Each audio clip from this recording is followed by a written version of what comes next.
मित्रों, आप सबका बहुत आभार कि आप हम जैसे नाचीज़ों को सुनने सुबह सुबह आ सकी। मधु जी का बड़ा आभार कि उन्होंने आमंत्रित किया। और आपकी संस्था का नाम बहुत अच्छा है, व्यंजना। हमारे यहाँ व्यंजना संभवतः अब ज़्यादातर भारतीय साहित्य में आपकी संस्था का नाम ही बचा है। शायद साहित्य से वो धीरे धीरे गायब हो गई। सबसे शुरू में मैं अपनी अयोग्यता का बखान कर दूं। जिस विषय पे बोलने मधु जी ने मुझे बुलाया है, उस पर बोलने के लिए मैं सर्वथा अयोग्य हूँ। मेरी योग्यता इतनी थोड़ी सी है कि मैंने कावलम नारायण पणिक्कर के साथ उनके साथ 3 नाटक लिखे थे जो उनकी रिपर्टरी के लिए लिखे थे और वो परफॉर्म भी हुए। इसके अलावा मैं नाटक देखता रहा हूँ। इसके अलावा नाट्य संगीत पर बोलने का कि मेरी कोई योग्यता नहीं है। तो जो भी दोष होंगे वो सारे मधु जी के, और अगर कुछ ठीक ठाक बात निकल आए तो वो मेरी। लखनऊ आके मुझे हमारे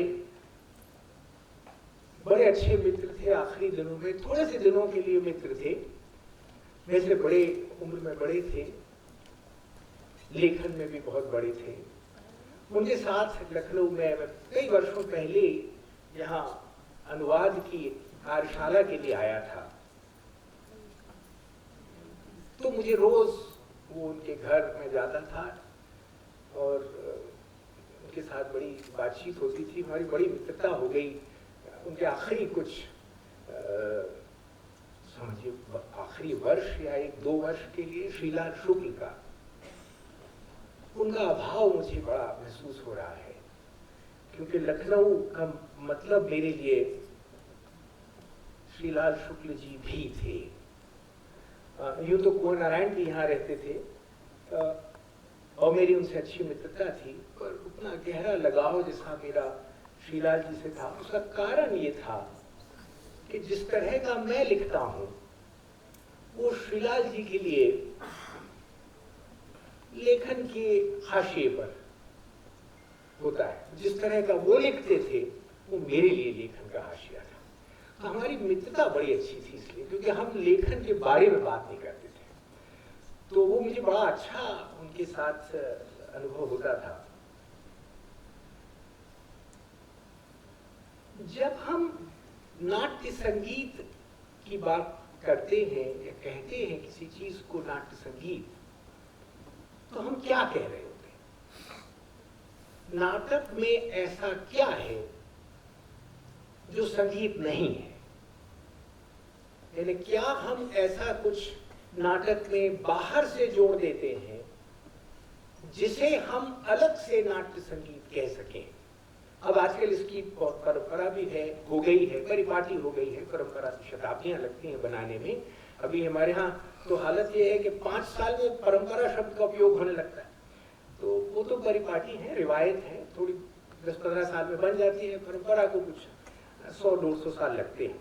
बहरहाल ऐसा आजकल नाट्य संगीत की अलग से प्रस्तुतियां भी होती हैं, बल्कि ज्यादातर आयोजकों में ये प्रवृत्ति है कि भाई नाटक क्या कराना, नाट्य संगीत ही करा लीजिए। तो इसका अर्थ यह है कि कोई एक ऐसी चीज है जिसको नाटक से अलगाया जा सके और फिर भी उसको नाट्य संगीत कह सकते हो।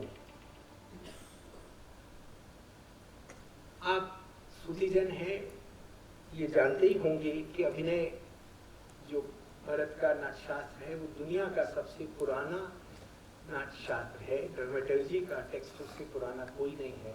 इसे गौरवान्वित होने की जरूरत नहीं है। मुझे आजकल गर्व जो से बड़ा डर लगने लगा। हम हर चीज के लिए जिसमें हमने कुछ न किया होता है उसके लिए गौरवान्वित है। नाट्य संगीत आपके किसी राष्ट्रीय नाट्य विद्यालय में नहीं पढ़ाया जाता। नाट्य संगीत हमारे अधिकतर नाट्य निर्देशकों को नहीं मालूम है।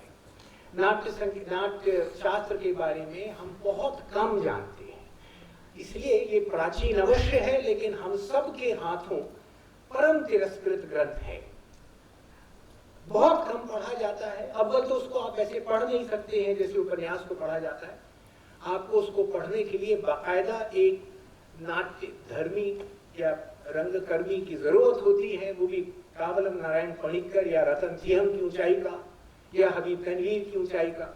उसके अलावा उसको समझना मुश्किल है, असंभव तो नहीं है, जाहिर है। तो अभिनय के उन्होंने 4 हिस्से बताए थे, आप सबको पता है, बहुत बड़ी बात है नहीं इसमें। आंगिक, वाचिक, सात्विक और आहार्य। इसमें जो संगीत है वो वाचिक का हिस्सा है। अगर नाट्य शास्त्र में वाचिक के हिस्से की तरह ही उसको देखना चाहिए।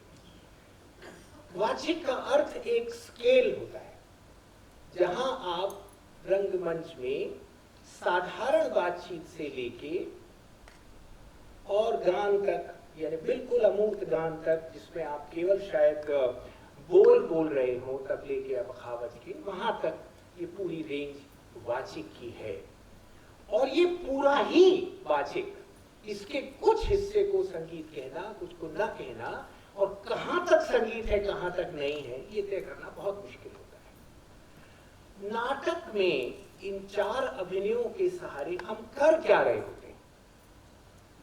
आपने लक्ष्य किया होगा कि जो भरत मुनि की बार बार दोहराई जाने वाली रस की व्याख्या है, उसमें विभाव शब्द आता है। ये क्या होता है विभाव? ये भाव से अलग है और फिर भी इसके भीतर भाव है, ये विभाव है। ठीक उस तरह जैसे विचार शब्द में विचार है, वि शब्द है। विभाव किसी चीज का न होकर होना है। कृष्ण या दुष्यंत या क्लियोपेट्रा या जूलियट, ये न होके होते हैं। दे डोंट एग्जिस्ट, वो होते नहीं हैं, लेकिन अभिनेता अपना शरीर उनको देता है ताकि वो हो सके।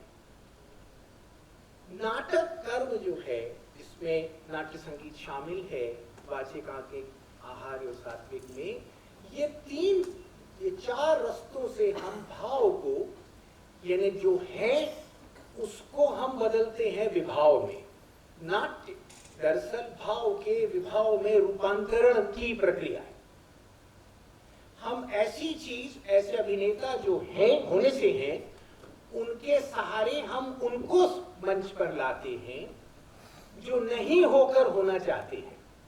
जितने चरित्र हैं, आप नाटकों के, आप नाटक के जानकार लोग हैं, मैं क्या बताऊं, जितने चरित्र हैं जो पुस्तकों में, ग्रंथों में,